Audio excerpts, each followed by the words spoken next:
Welcome to the bold analysis. Ladies and gentlemen, the the 8th of August, there have been lobbying and information going public, and the organizers of the anti-bad governance protests took to the streets to show their disappointment.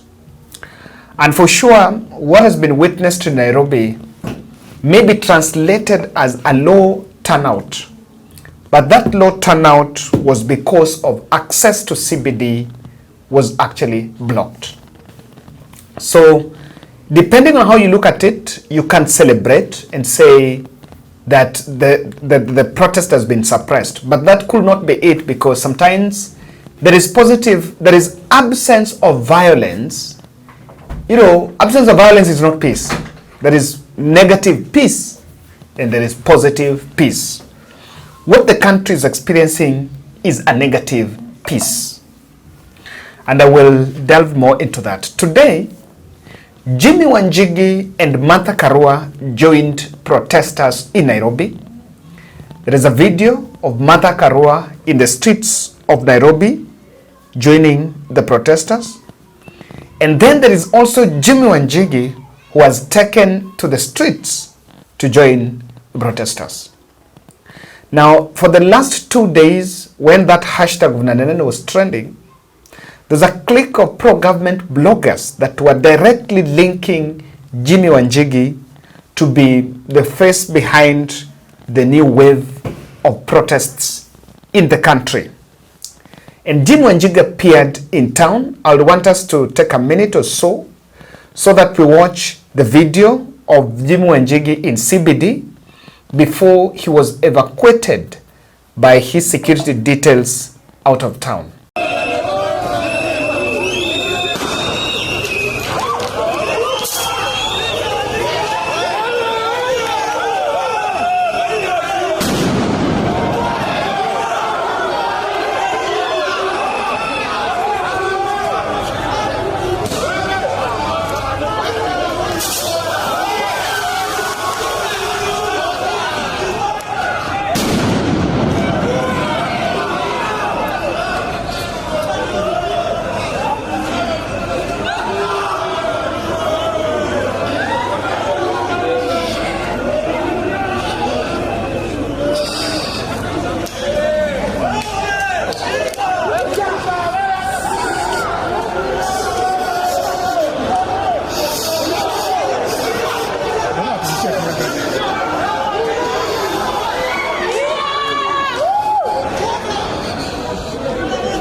No, it's not shocking. It's not the first time we've been raided. So it seems that whenever we're a threat to them, they decide to raid us. But this is all in the spirit of political freedom. Why, when you show opinion against the government, do you have to be victimized like this? Why do you think you're being raided? You tell me, but let the lawyer talk. Okay, Wakili, we saw quite some events unfolding here outside the home of Jimmy Wanjigi, and what we saw is heavy police deployment. There is a vehicle they have towed.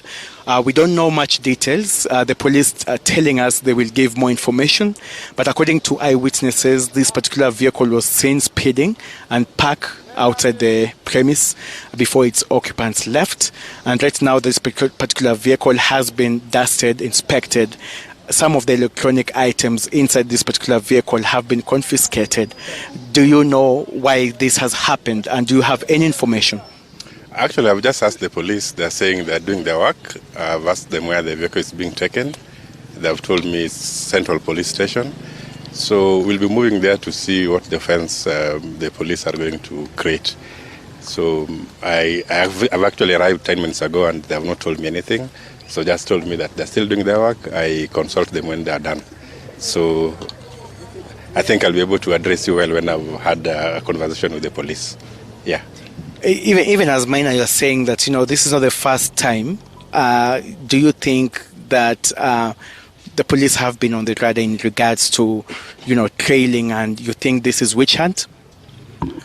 Let me reserve my comments for later. But definitely a witch hunt. Yeah. All right. Thank you. And Wakili, before you go,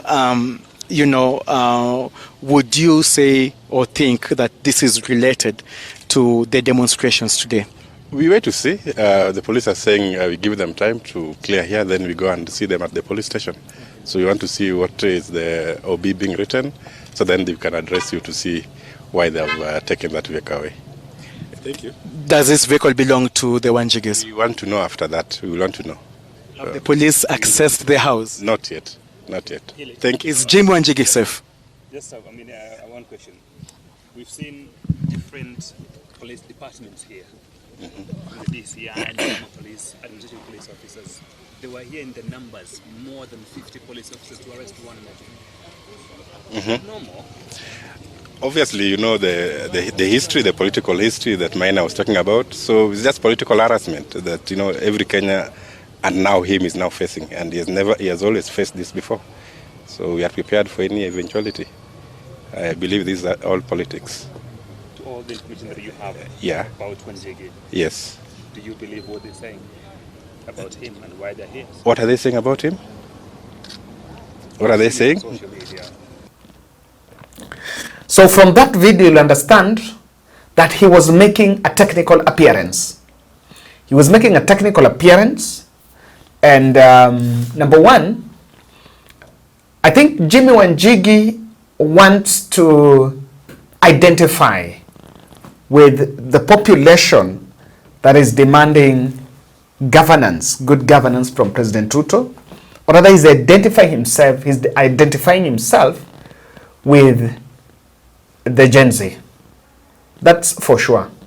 Number two, cleverly, the Jimmy Wanjigi is raising his profile and premium, because the more government continues to link him with the new wave of protests, which I can tell you now must have a trigger, he's raising his premium. And because he's never that person who is seeking an elective seat, he's actually a wheel behind power. So one way or the other, he will find himself in the seat of power.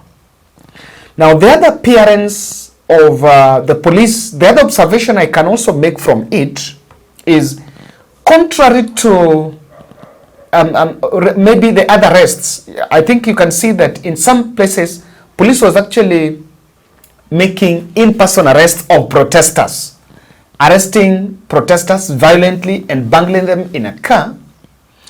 I did not see police around where Jim Wanjigi was, but was there with a contingent of some young people. But I didn't see the police there. So the police were not around there, and immediately that tear gas canister was thrown. It was not thrown where he was, it was thrown where his car was standing. So you can see the car that, or rather that car he was using. Then immediately he was whisked and taken to the car and driven away. Now, after this incident in CBD, it is not clear, after he was evacuated, it was not clear which direction he took.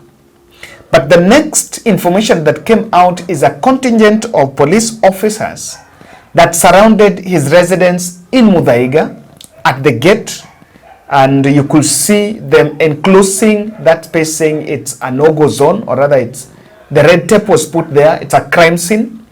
Now what the police are saying is there is some red car, there is another red car, leave alone this black one, there is another Mazda that was also driven towards that place, and immediately the occupants of the car left, the police were trailing them. So to my extent, I think the police went and now they barricaded, put some roadblocks around the gate. They had not made any attempt to get inside, or rather to try to infiltrate and get inside the gate. The last time there was such an operation, we saw the police surrounding the residence by that time and even breaking the gate and entering the residence of Jimmy Wanjigi, and that was during Uhuru Kenyatta era. Now there, police are still surrounding, and if you ask me, it seems they were trailing Wanjigi, but they might have lost really radar of where exactly or how exactly he escaped, on which direction he took. They might have lost him somewhere. So because now they arrived there and probably they were trying to trail and find out whether they would get him, they did not get hold of him, and they decided to camp there. So as we speak, the police were still around the residence of Jimmy Wanjigi. Now, I'm a bit interested in this because I think just I was discussing doing some peer analysis, and I was telling Frank, one of us here, that we just needed to understand the context in which this one is happening, because initially there was an attempt to link the protest with some few individuals. It started with the Ford Foundation, it went to Mount Kenya billionaires. It was at one point, it was Rigathi Gachagwa's allies and private secretary interrogated. It was Ford Foundation. It has here in the past it has been linked to everyone. But now on this August 8th, they decided to narrow it down, or rather they narrowed it down to Jimmy Wanjigi. So the mere presence of Jimmy Wanjigi in town, and especially those young people, is a very strong ground for the team to craft and link him with whatever is happening in town. But then I just wanted to look at the reason why such operation, and Jimmy Wanjigi at this time had now to tread careful, maybe looking at how things do run, because we've been in this country. It is not the first operation of high profile operation. At one point, even Alfred Keter was arrested. Last time, the residence of Matiang'i, it was just the same script.